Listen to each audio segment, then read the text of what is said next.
Welcome to our Holy Saturday edition of the Holy Week Talks. And I will readily admit that this one will easily be my favorite. And part of the reason it'll be my favorite is that we often do not have a public celebration of Holy Saturday as such until we get to the Easter Vigil, and that silence is appropriate. And yet at the exact same time, it is a dimension of the Christian life that is so deeply integrated with the experience of faith. Yesterday on Good Friday, during the liturgy itself, I brought up the connection between humanity's creation on a Friday and Christ as the man. In fact, Pilate's words, "Behold the man," are symbolic of our new creation. That Christ takes up our fallen humanity in order to recreate it, and creates his bride from his side in the process. But there is another day of creation that is required to be fulfilled, and that is the new Sabbath rest. The new Sabbath rest that invites God into a new action. And that new action will be the raising of the sun on the first day of the week, where the new light will dawn. An eternal light, not a created light, but the eternal light of the Son of God. But before one can understand God's active movement, one must also understand humanity's and creation's passive receptivity. And I don't mean passive in passive, like Cheetos on the chest and doing nothing. I mean a wise passivity that realizes and knows humanity's limit, and then knows that they can't go past that limit without immorality or hubris, and so stops and waits. And that is one of the great symbols of the Sabbath rest that the Jewish people would celebrate each week. The realization that there's 1,000 things to do, but not this day. Today we rest. Today we wait. Today we hold ourselves in suspension for the revelation of God's glory. And for me, that has a tremendous spiritual meaning. The other reason why Holy Saturday has such tremendous meaning for me is that I am an adult convert. And so, on an early April day, many years ago, many relatively speaking, I was received into the Roman Catholic Church. And even at that time, I really wanted to be a priest. And I participated in morning prayer all the time and was going to daily mass as a way of supplementing myself spiritually while I was going to university. And that morning, the priest would celebrate the morning office of the whole office, morning prayer and office of readings. And I heard for the first time that office for Holy Saturday that has become most beloved by many people. I heard that for the first time, and I was profoundly moved. Now, I'm not going to tell you what happens in that homily. That's the second reading from Office of Readings. I'm more just going to encourage you to read it yourself, to pray it yourself. But it's to bring up that I sadly can't talk about this in any other way than autobiographical. Now, at the end of the Good Friday talk, I had to throw out all of my plans for sticking it to Mr. Dawkins and to Mr. Harris. Two men whose intellect I greatly admire, but who greatly misunderstand the religious impulse in humanity. And I realized that I couldn't talk about it precisely because I couldn't meet them on their own ground and do so honestly. So I just had to stop.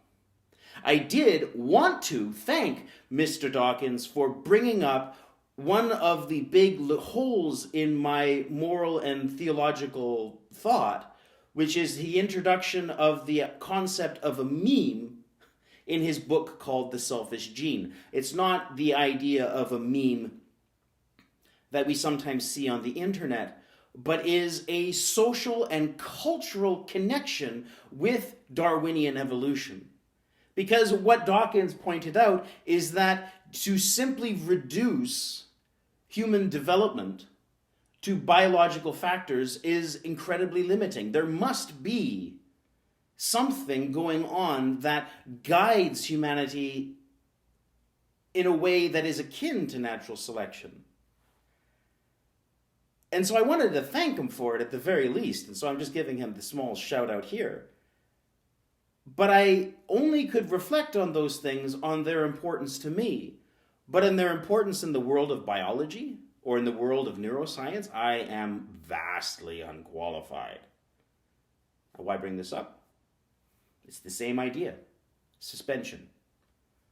When you realize your limit, you have to obey it. And I can't handle that stuff. I am not trained in those fields, so I have to leave it alone. I can only tell the story of how Holy Saturday is important to me from my perspective. Now, it actually comes deeply connected with this idea of holy passivity. In the Gospel according to St John, when Jesus is crucified, his condemnation is written on his cross in 3 languages: Hebrew, Latin, and Greek. All 3 representing the whole world, at least from John's perspective.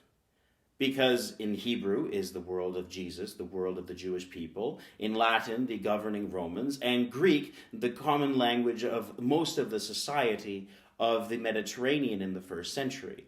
It is a statement that the declaration of Christ as King goes out into the whole world. And it's interesting that Jesus' opponents hate the idea and say, please don't say he is the King of the Jews, but that he said, I am the King of the Jews. And Pilate goes, what I have written, I have written. And it's also then symbolic of the 3 main avenues into which people come to understand the gospel for the first time. The Latin world of the Romans, the Greek world, and of Jerusalem. Now, of these 3 cities, Rome, Athens, or Jerusalem, I was attracted to Christianity first through the Greeks. And so that story of the Greek men coming to Jesus, and then Jesus beginning his long exposition of how his hour has now come, I, in a sense, feel like those 2 Greeks. Because as some of you may know, I became a Catholic while I was studying philosophy at the University of Victoria. And I had this feeling that God is real, but I had a hard time figuring out where he was and what he was. I was a part of a Christian tradition, but to say that I understood it would be just wrong. Just wrong. The significance of Jesus did not mean anything to me. Who he is as the Son of God only gradually dawned upon me. It only gradually dawned upon me because as a moral philosopher, at least how I saw him, he was so unbearably right that I trusted his judgment better than I trusted my own self. When he and I would come into a disagreement of opinion, I would realize that maybe I should try his harebrained theory of forgiveness and give it a shot. Turns out it worked. It worked not only practically, but it also worked personally. But as my philosophy studies started to develop, I was laid into a particular problem, that in which we call in philosophy potency, or in some Greek schools of philosophy, the question of matter. Now, in the Platonic school, matter, to use a slightly annoying phrase, did not matter. What only matters is not the visible representations of things, but their eternal and self-subsisting idea, what were often described as forms. And that was helpful insofar as it went.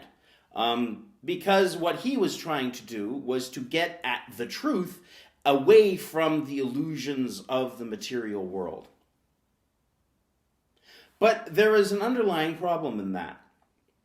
Because if one wants to get away from the illusions of what is visible into the world of the true, then you start to gradually develop a view of the material and of the physical and of the real as antithetical to the truth.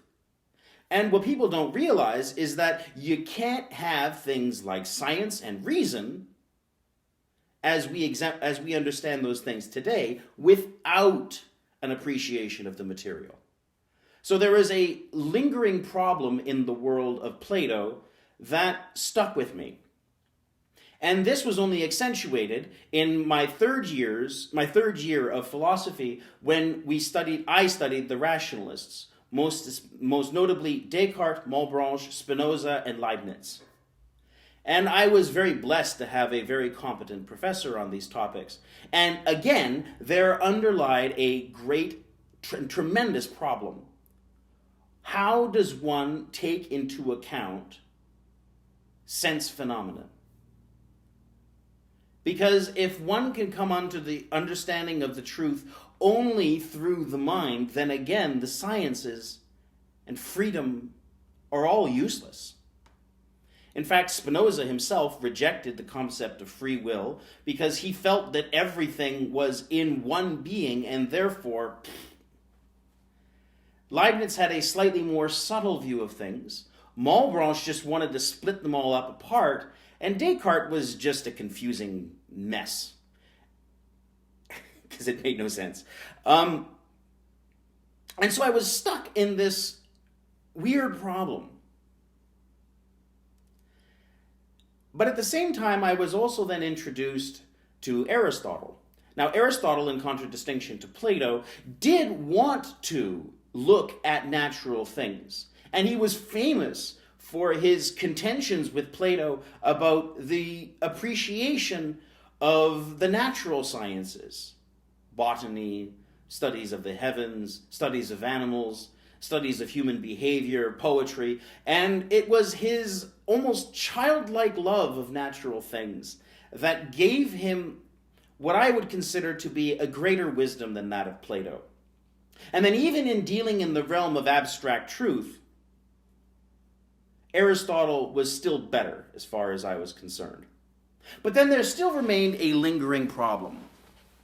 Because Aristotle still, because of whatever factor, I can't quite say, still didn't properly account for matter itself. Ultimately, it was described as potentiality. Now, if that sounds empty, you are correct. There is something in it that might be, that gives structure to what he calls formal reality, or the formal cause, that the material cause in a thing somehow contributes to its existence. But at the exact same time, couldn't exist. And if one mapped out Aristotle's view of matter and form, ultimately, it looked a lot like that of Plato. He took, in a sense, an act of faith and admitted that matter mattered, but couldn't account for it. And then I came across that strange fusion of Jerusalem and Athens. Because at that time, I was in the process of converting and becoming a Catholic. And reading the book of Genesis, I was stuck with one simple problem. God created the universe and called it good. And so therefore, I could not take Plato and Aristotle at face value, that matter mattered. Why? Because God said so.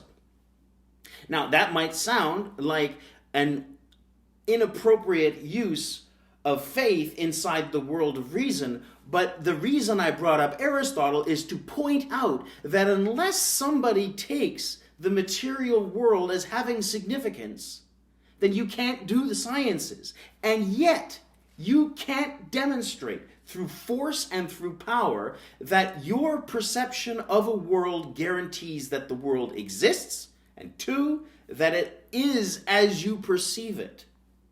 Unless you're willing to take it on faith that you are not being deceived, then it's all wasted time. Now, as I mentioned, I called Descartes nonsense, and this is where Descartes gets into nonsense. Descartes begins his meditations by assuming that the possibility that his senses deceive him. And then he argues that God exists, and then that protects him from the crippling doubt. And then he's able to reconstruct the universe out of it. But you can't doubt logic and the existence of things, as he does, and then argue based on those premises to the existence of things. That doesn't make any sense, but he does it. Because he is so thoroughly embedded in the philosophical world of Aristotle, Plato, and Christianity that he did not realize his mistake. And then, of course, all of his descendants, rationalistic descendants, make the same mistake. They assume that they are living in a world of premises that they have developed when they are only the inheritors of a Christian tradition. And that is where I met my boy, St. Thomas. Now, St. Thomas Aquinas became my saint when I became a Catholic. And if you watched the mission on the book Silence by Shusaku Endo, I had an icon of him that was written for me for my ordination right here to the side. Now, St. Thomas Aquinas took Aristotle, famously, and now often people say that Thomas Aquinas just, Christianized Aristotle, but he did far more than that. He filled in that gap. He filled in that gap that Aristotle believed in naive faith, rightly, but had no way to account for. Why does matter exist? Why does it have an impact on your perceptions? Now, his main teacher, Albertus Magnus, who's also a saint, they worked on this profoundly in a Christian world that was excessively Platonic. Because in Christianity, of course, we seek the truth. But we also forget the fact that the truth seeks us. And so Aquinas struggled, not just intellectually, but morally and spiritually, to help Christianity rediscover something that it already said it believed, that God is a creator, not just an abstraction of truth, and that his creative action gives you an indication as to who he is.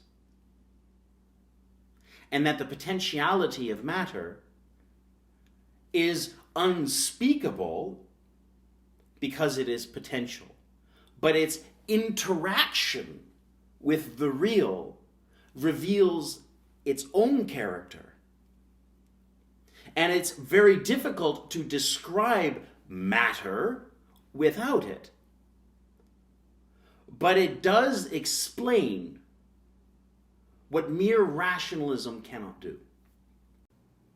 The method in which St. Thomas Aquinas unified matter and the form came best exemplified in one of my favorite hymns, one that St. Thomas himself wrote to glory in the Eucharist. It's called the Adoro Te Devote. God in hiding, whom I do adore, masked by these bare shadows, shape and nothing more. See, Lord, at thy service, lo lies here a heart, lost, all lost in wonder, at the God thou art. Seeing, touching, tasting, all in thee deceived, how says trusty hearing, that shall be believed. What God's Son has told me, take for truth I do. Truth himself speaks truly, or there's nothing true. On the cross thy Godhead made no sign to man. Here thy very manhood steals from human ken. Both are my confession, both are my belief, and I pray the prayer of the dying thief. What makes St Thomas Aquinas here so beautifully above so many of the philosophers and sages that have come after him is that first, he already recognizes his dependence on faith. His dependence on faith to verify his perceptions. And yet, at the exact same time, when his perceptions fail him, then he attributes that also to the providence of the same loving God that gave him the perceptions. He is expressing the limitations of the natural as the means of encountering the supernatural. And that the natural is not lying in this proper sense, but unable to give him the whole truth. And so in our Eucharistic participation, what we are actually being drawn into is an experience of our human limitations, the glory of God revealed through our human limitations, and our God's presence with us, in spite of the fact that we cannot perceive him. All of these dimensions are brought together in a way that makes Aristotle fall into the dust, and not only Aristotle before him, but the rationalists after him. Because he knows that his sense perceptions are taken on faith. But because the same God who gave him his senses also died and rose again for him, he's not deceived. Now, what does this have to do with Holy Saturday? Well, you'll notice, other than some very cryptic icons, that the descent into the dead by our Lord Jesus Christ is a hard thing to represent. Precisely because the world in which he descends is so ephemeral. And it's important to know that all of the ancient cultures represented in the Gospels, Hebrew, Latin, and Greek, all have an understanding of the underworld that is largely the same. An empty world of shadow, of empty and pale reflection of the true and of the good. And what's important for all three is that it is less real than the world in which we live. The Old Testament describes it as Sheol, and that underworld in which the true worship of God is not possible. And it is into that realm that the Lord Jesus descends. For Christ died, this is from the first letter of St. Peter. For Christ also died for sins once for all, the righteous for the unrighteous, that he might bring us to God, being put to death in the flesh, but made alive in the Spirit, in which he went and preached to the spirits in prison, who formerly did not obey, when God's patience waited in the days of Noah during the building of the ark, in which a few, that is 8 persons, were saved through water. So that land of shadow, you can see in our own grieving with death itself. And the Jewish people understood this in a profound way. Because they understood in the same way that when your loved one passes away, it gets harder and harder to keep their memory. Now, oftentimes you might want to offer sacrifices and do things that makes their memory clearer, to bring them back, if you will. But what often happens is that it creates a morbid fascination with death. And then that death then enters into this life. And so even though we feel ashamed that we can no longer remember the sound of our loved ones' voices or forget the creases on their face, we have to, in a sense, let them go. Now that was the Jewish understanding of our strange partnership with death. That death, even though it's not a part of God's creation, is an enemy that is too strong for us to fight. Because when we try to fight it on its own ground, then it actually invades the world of the living. And the Jewish people understood this, not just in their own history, because often the apostasies against the true God would also be an apostasy towards a God of death. most notably the Baals, Baals, but they also watched it in their neighbors. In civilizations like Egypt, whose preoccupation with death led them to enslave thousands. And what's important to know is that even though an entire empire of Egypt would be mobilized to spare one man from death, it still didn't work. Now, the Greeks and the Romans had similar understandings of the underworld and of its dark power.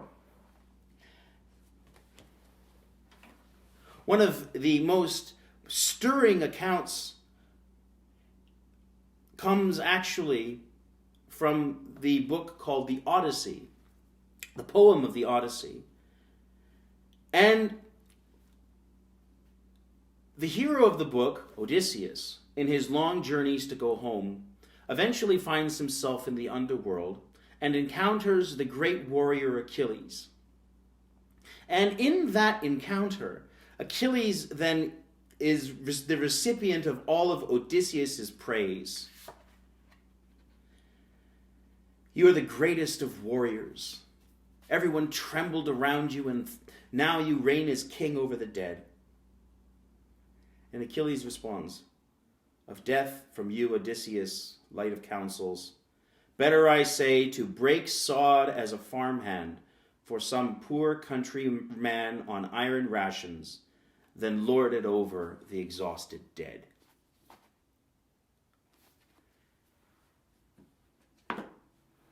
All of these peoples realized that death is that one thing that renders meaningless all human achievement and turns us all into empty shades, even the great Achilles.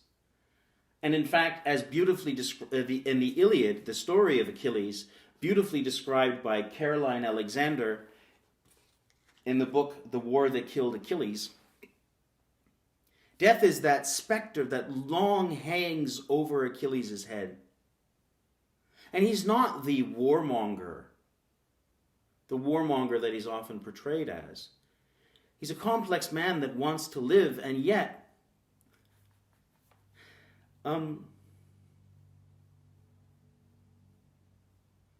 can't. He's trapped in a tension between a meaningless life that lives forever or living with the shades. And so even though it's his heart's desire to go home, he winds up not. And what's also interesting is that the gods in the Iliad, these deathless, powerful creatures they remain, are also pathetic. And it is made even abundantly clear by their inability to die that they are still fundamentally limited, passive to a greater need. And this is why death becomes, in a sense, the funnel through which all of creation goes through. It is the revelation that all things in the cosmos cannot explain themselves, that do not have their essence in themselves, that their being has come to them from another, and due to the law of entropy will always go into decay and cannot live forever. And this is an additional paradox. Every attempt to extend life unnaturally creates death. Just as, this is an interesting little example, just as animals that evolved to avoid death through constantly having the capacity of replicating their cells always die of cancer. You're stuck. And so it is in death itself that God must work his finest work. And yet it is there that it has to be invisible.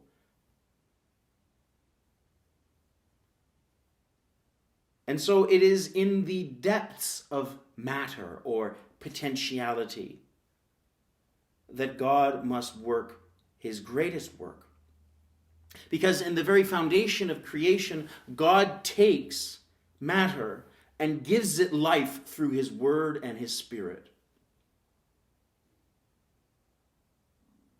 So now, in the heart of the earth, a creation bound to decay receives the word in its innermost heart, in that one portion of the world where God had, in a sense, been excluded, because God did not create death. It is that one contribution to creation that sinful humanity has created and has tragically made a part, an essential part of our nature. And so it is that Jesus adopts. But in a most beautiful way, he takes the tragic passivity in death and makes it the occasion of his obedience to his Father. Boom. And in both cases of the Synoptic Gospels and of John itself, where the nature of the resurrection has slightly differing accounts, the fullness of the truth is realized in their union. In the Synoptic Gospels, the Father raises Jesus from the dead. In John's Gospel, Jesus raises himself. But if one understands the final discourses of Jesus, where he is the revelation of the Father, there can be no division in their power. Their power is one. And so, Christ, the Son of God, is raised and raises himself. And the narrative of Christ's descent into the earth brings out both dimensions simultaneously. And so the fullness of our humanity then is fully revealed in the new Adam, who is all of the cosmos. Now there are hints of this in the ancient world, where human beings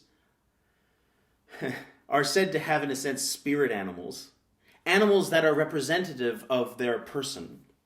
And also the gods, the false gods, but the gods nonetheless, the gods are echoes of the human spirit. Is that the human spirit is that linchpin, that center point from which all of creation is made sense.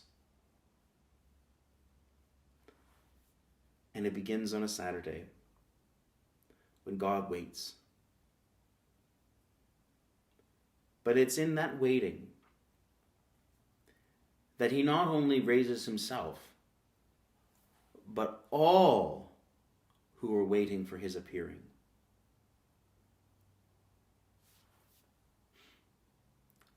And the potentiality of this world is revealed. Its beauty and dignity and purpose, no longer simply taken on faith, but witnessed and seen, touched and felt. And with great joy, the apostles who had witnessed the power of death have now seen the greater power of God. And that is why St. John almost equivocates the lifting up of Jesus on the cross and his lifting up in the resurrection. They are one and the same action. They are both, this is a fancy term, an anaphora to the Father, a lifting up to the Father. Because in Christ, descending into the heart is always a lifting up.